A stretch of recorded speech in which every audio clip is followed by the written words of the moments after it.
काल से कौन जीता है? मानव जीवन में समय, परिस्थिति और स्थान बड़ी भूमिका अदा करते हैं। कई बार जो कुछ भी घटित होना होता है उसी के अनुरूप परिस्थितियां बनती चली जाती है। कलयुग में एक ही चक्रवर्ती सम्राट हुए हैं और वह थे सम्राट विक्रमादित्य। विक्रमादित्य के नाम पर भारतवर्ष में विक्रम संवत की शुरुआत हुई। राजा विक्रमादित्य एक बहुत ही पराक्रम, विद्वान, कुशल प्रजापालक, धर्मज्ञ एवं परोपकारी राजा था। राजा विक्रमादित्य अपनी प्रजा को पुत्रवत प्यार करते थे तथा रात्रि में भेष बदलकर अपनी प्रजा के हालात और कुशल खेप जानने के लिए नगर भ्रमण हेतु निकल जाया करते थे। एक बार यूं ही राजा विक्रमादित्य भेष बदलकर देर रात्रि में नगर भ्रमण हेतु निकले। अमृत बेला का समय हो गया। इस समय राजा विक्रमादित्य नगर की परिक्रमा वाले मार्ग से गुजर रहे थे। परिक्रमा वाले मार्ग के दूसरी ओर घना जंगल प्रारंभ हो जाता था। तभी अचानक राजा ने देखा कि एक नौजवान लकड़हारा कंधे पर कुल्हाड़ी लिए जंगल में प्रवेश कर गया और लकड़ी काटने के लिए एक ऊंचे वृक्ष पर चढ़ गया।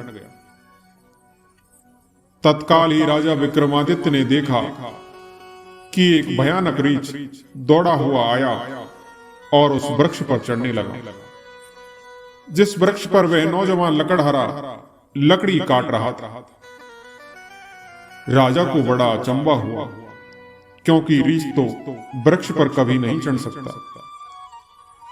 उस नौजवान लकड़हारे ने जब रीछ को अपनी ओर आते देखा तो उसके हाथ पैर फूल गए। भय के कारण उसके हाथ से वृक्ष की टहनी छूट गई और लकड़हारा नीचे गिर गया। चोट लगने से लकड़हारे के प्राण पखेरु उड़ गए। तभी रीछ वृक्ष से नीचे उतरा और राजा के देखते ही देखते उसने एक सुंदर लड़की का रूप धारण कर लिया और जंगल के समीप स्थित एक कुएं की मुंडेर पर जाकर बैठ गए। राजा दूर खड़ा होकर यह सब दृश्य देख रहा था और सोच रहा था कि यह लड़की बना हुआ रीछ अब क्या करेगा। थोड़ी देर में राजा के दो सिपाही जो रात्रि गश्त पर थे उधर आए और इत्तेफाक से दोनों सिपाही आपस में सगे भाई थे। छोटे भाई की नजर जब कुएं की मुंडेर पर बैठी सुंदर लड़की पर पड़ी तो बड़े भाई से बोला, देख भाई, कितनी सुंदर लड़की बैठी है। मेरा मन कर रहा है कि मैं इससे विवाह कर लूं। बड़े भाई के होते हुए छोटा भाई कैसे विवाह कर सकता है? बड़ा होने के नाते इससे विवाह तो मैं ही करूंगा। तब छोटा भाई बोला, इससे पहले मैंने देखा है, इसलिए इससे विवाह तो मैं ही करूंगा। तब बड़ा भाई बोला कि हम तो व्यर्थ ही झगड़ रहे हैं, क्यों ना हम इस लड़की से ही पूछ लें। यह हम दोनों में से जिसे पसंद करेगी वही इस लड़की से विवाह कर लेगा। इस प्रकार आपस में निर्णय करके दोनों भाई उस लड़की के पास पहुंचे। बड़े भाई ने उस लड़की से प्रश्न किया कि सुंदरी, आप कौन हो और आप यहां क्या कर रही हो? वह लड़की बोली, मैं पास के ही गांव में रहती हूं और अपने पति की तलाश में निकली हूं। छोटा भाई बोला, तुम्हारा पति कहां है? तुम चाहो तो उसे ढूंढने में हम तुम्हारी सहायता कर सकते हैं। तभी वह लड़की बोली, अभी तो मैं कुंवारी हूं और किसी योग्य वर की तलाश में निकली हूं। तब छोटा भाई बोला, हम दोनों भाई भी अभी कुंवारे हैं। यदि तुम चाहो तो हम में से किसी एक से विवाह कर सकती हो।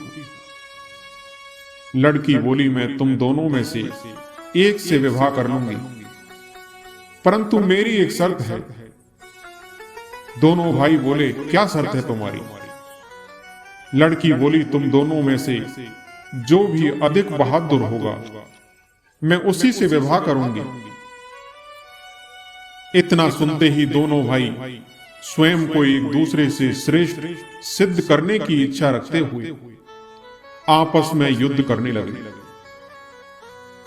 लड़ते लड़ते दोनों भाइयों ने तलवार निकाली और एक दूसरे के पेट में आर पार कर दी।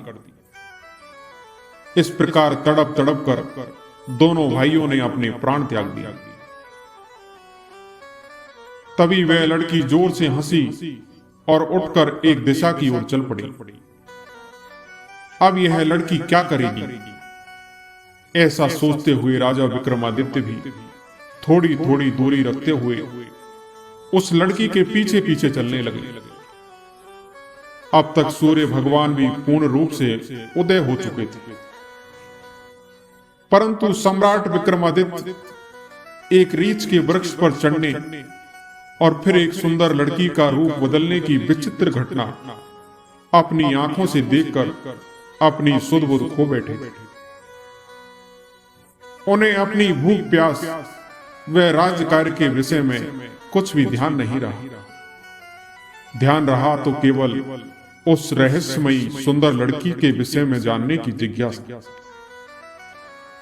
अतः राजा विक्रमादित्य उस सुंदर लड़की का सावधानी पूर्वक दूरी बनाकर पीछा करते करते लगभग 200 कदम आगे चलने के बाद राजा विक्रमादित्य के आश्चर्य की सीमा न रही, क्योंकि राजा विक्रमादित्य के देखते ही देखते लड़की अब एक लड़की नहीं रही, वो एक जहरीला सर्प बन चुका था। वह जहरीला सर्प अब आगे बढ़ते जा रहा। कुछ दूर आगे चलकर एक नदी बह रही थी। वह भयानक जहरीला सर्प नदी के किनारे पहुंचकर कुछ क्षण रुका और राजा के देखते ही देखते नदी में कूद गया। नदी के बीचों बीच एक नाव चल रही थी, जिसमें 20-25 लोग सवार थे। सम्राट विक्रमादित्य नदी के किनारे पर खड़े होकर यह सब कुछ देख रहे थे। देखते ही देखते वह जहरीला नाग अब उस नाव में कूद गया। नाग पर नजर पड़ते ही नाव में सवार लोगों में भगदड़ मच गई और अपनी जान बचाने के लिए लोग पानी में कूद पड़े। उनमें से जो लोग तैरना जानते थे वे तो तैर कर नदी से बाहर निकल गए, और जो तैरना नहीं जानते थे वे सभी लोग पानी में डूबकर मर गए। थोड़ी देर के बाद वह नाग नदी से बाहर निकला और नदी के किनारे आगे बढ़ने लगा। सम्राट विक्रमादित्य उनके पीछे पीछे चलने लगे। कुछ दूर जाकर राजा विक्रमादित्य को एक बार फिर आश्चर्यचकित होना पड़ा, क्योंकि उसने एक बार फिर अपना रूप बदला। अब वह एक वृद्ध ब्राह्मण के रूप में था। राजा विक्रमादित्य ने सोचा कि इस रहस्यमयी प्राणी के विषय में जानकारी लेने का उचित अवसर है, क्योंकि इस समय यह एक मनुष्य के भेष में है, इसलिए अभी इससे पूछ सकता हूं। यह सोचकर राजा विक्रमादित्य शीघ्रता से उस रहस्यमयी ब्राह्मण की ओर बढ़ने लगे। राजा विक्रमादित्य तेज तेज कदमों से चलते चलते उस वृद्ध ब्राह्मण के सम्मुख पहुंच गए और उसे हाथ जोड़कर प्रणाम किया। वृद्ध ब्राह्मण ने भी हाथ उठाकर अभिवादन स्वीकार किया। राजा विक्रमादित्य ने वृद्ध ब्राह्मण से पूछा, आप कौन है? वह वृद्ध ब्राह्मण बोला, आपको दिखाई नहीं देता, मैं एक ब्राह्मण हूं। राजा बोला, आप सत्य बोल रहे हो, आप ब्राह्मण तो नहीं हो। वह बोला, तो फिर तुम ही बता दो मैं कौन हूं। राजा बोला, तुम वे नहीं हो जो नजर आ रहे।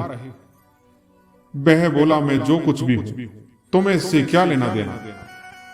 तुम अपने काम से काम रखो और अपना रास्ता नापो। राजा बोला, मैं सच्चाई जाने बिना आपका पीछा नहीं छोड़ूंगा। आपको सच्चाई बतानी ही पड़ेगी। राजा बोला, आप मुझसे झूठ नहीं बोल सकते। मैं आपका तब से पीछा कर रहा हूं जब आप रीछ बने हुए थे। उस समय आपने उस नौजवान लकड़हारे को मारा, फिर आप एक सुंदर लड़की बने और उन दोनों सिपाही भाइयों को एक दूसरे के हाथों मरवा दिया। फिर आपने एक जहरीले नाग का रूप धारण करके नदी में छलांग लगा दी और तुम्हारी दहशत के कारण नाव में सवार यात्रियों में भगदड़ मच गई, जिससे नाव पलट गई और आधे यात्री नदी में कूदकर मर गए। अब आपने ब्राह्मण का वेश धारण किया हुआ है। अब सीधी तरह से सच सच बता दो, आप कौन हो? वह बोला, यदि ना बताऊं तो। यह सुनकर राजा ने अपनी तलवार निकाल ली और बोले, तो फिर मरने के लिए तैयार हो जाओ। तुम जानते नहीं, ये राजा विक्रमादित्य की नगरी है और मैं राजा विक्रमादित्य का वफादार नौकर हूं। इस धर्मात्मा राजा की नगरी में इतने लोगों की जान लेना, तुम जीवित बचकर नहीं जा सकते। अब मरने से पहले जल्दी से बता दो कि तुम कौन हो। राजा विक्रमादित्य की यह धमकी सुनकर ब्राह्मण जोर जोर से खिलखिलाकर हंस पड़ा और बोला, मैं जानता हूं कि यह महाप्रतापी सम्राट विक्रमादित्य की राजधानी है और मैं यह भी जानता हूं कि तुम ही विश्व प्रसिद्ध सम्राट विक्रमादित्य हो। और सुनो राजन, तुम मुझे नहीं मार सकते, बल्कि एक दिन ऐसा आएगा कि मैं तुम्हें मरने के लिए विवश कर दूंगा। उसकी यह बातें सुनकर राजा विक्रमादित्य सोचने लगे कि जिसने इस भेष में भी मुझे पहचान लिया, वह कोई छोटी मोटी हस्ती तो है नहीं। तो राजा थोड़े विनम्र होकर बोले, अब आपने मुझे पहचान ही लिया है, तो कृपया आप बताएं कि आप वास्तव में कौन हो। तब वह ब्राह्मण बोला, किसी ने सत्य कहा है कि संसार में 4 प्रकार के हट प्रसिद्ध है। तुम राजा हो तो राजहट पर अड़े हो और बिना सच्चाई जाने तुम मानोगे नहीं। इसलिए मुझे बताना ही पड़ेगा कि मैं कौन हूं। अतः राजन, ध्यान लगाकर सुनो कि मैं कौन हूं और तुम्हारी राजधानी में क्यों आया हूं। तब उस वृद्ध ब्राह्मण ने बताना शुरू किया, राजन, मैं तुम्हें बताता हूं कि मैं कौन हूं। मैं जो भी हूं मैं बताऊंगा, एक एक शब्द ध्यान लगाकर सुनना। मेरा नाम काल है। तुम जानते हो कि संसार में जितने भी प्राणी जन्म लेते हैं उनकी मृत्यु निश्चित है। इसलिए जब प्राणी माता के गर्भ में आता है तो उसके पूर्वांग बनने के बाद आत्मा उसमें प्रवेश करती है, अर्थात वह सजीव होता है। इस समय उसकी मृत्यु का समय, स्थान, परिस्थिति अर्थात मृत्यु किस प्रकार से होगी, यह भी विधाता की ओर से निश्चित कर दिया जाता है। और राजन, तुम यह भी जानते हो कि दुनिया के हर प्राणी के जन्म मरण का लेखा जोखा चित्रगुप्त के पास है। जब भी किसी प्राणी की मृत्यु का समय आ जाता है तो वह धर्मराज को सूचित करते हैं। अब क्योंकि सभी प्राणियों की मृत्यु का विभाग भगवान शिव के पास है, धर्मराज उस प्राणी को मृत्यु प्रदान करने की आज्ञा भगवान शिव से मांगते हैं। और जब भगवान शिव आज्ञा दे देते हैं तो धर्मराज मुझे अर्थात काल को आज्ञा देते हैं। तब मैं मृत्यु लोक अर्थात पृथ्वी पर आता हूं। मुझे यह पता होता है कि किस प्राणी की किस समय, किस स्थान पर और किस परिस्थिति में मृत्यु होनी है। मैं उसे निश्चित स्थान पर ले जाकर अथवा पहुंचा देता हूं जहां पर उसकी मृत्यु लिखी हुई है अथवा निश्चित है, और जिस प्रकार से उसकी मृत्यु लिखी गई है मैं उस स्थान पर वैसी ही परिस्थितियां अथवा हालात बना देता हूं। मैंने उस लकड़हारे को नहीं मारा। राजा विक्रमादित्य बोले, तुम फिर झूठ बोल रहे हो। मैंने स्वयं अपनी आंखों से देखा है कि उसकी मृत्यु का कारण तुम ही थे। वृद्ध ब्राह्मण बोला, बेशक कारण मैं बना था, लेकिन सांसारिक लोग तो यही समझते हैं कि लकड़हारे की मृत्यु वृक्ष से गिरकर वृक्ष का टहना टूटने के कारण हुई, और फिर मुझे तो मृत्यु के देवता धर्मराज के आदेश का पालन करना ही पड़ता है। उसकी मृत्यु वृक्ष पर से गिरने के कारण लिखी गई थी, इसलिए मैंने रीछ बनकर वैसी ही परिस्थितियां पैदा कर दी। नहीं तो जरा सोचो, यदि असली रीछ होता तो क्या कभी पेड़ पर चढ़ पाता? कदापि नहीं। परंतु वह तो मैं था, और मेरे लिए तो कुछ भी असंभव नहीं है। अगर वे सिपाही भाइयों की बात करें तो उनको भी मैंने नहीं मारा। उनकी मृत्यु एक दूसरे के हाथों लिखी थी, अतः उनके लिए मुझे सुंदर लड़की बनना पड़ा। नाव में सवार कुछ लोगों की मृत्यु पानी में डूबने से लिखी थी, इसके लिए मुझे भयानक नाग का रूप धारण करना पड़ा। राजा, मुझे लगता है कि अब तो आप अच्छी तरह समझ गए होंगे कि मैं कौन हूं और तुम्हारी नगरी में क्यों आया हूं, और समय, स्थान और परिस्थिति की शारीरिक प्राणी के जीवन में कितनी बड़ी भूमिका होती है। राजा विक्रमादित्य ने वृद्ध ब्राह्मण रूपी काल की बात बड़े ध्यान से सुनी और बातें सुनकर गंभीर हो गए।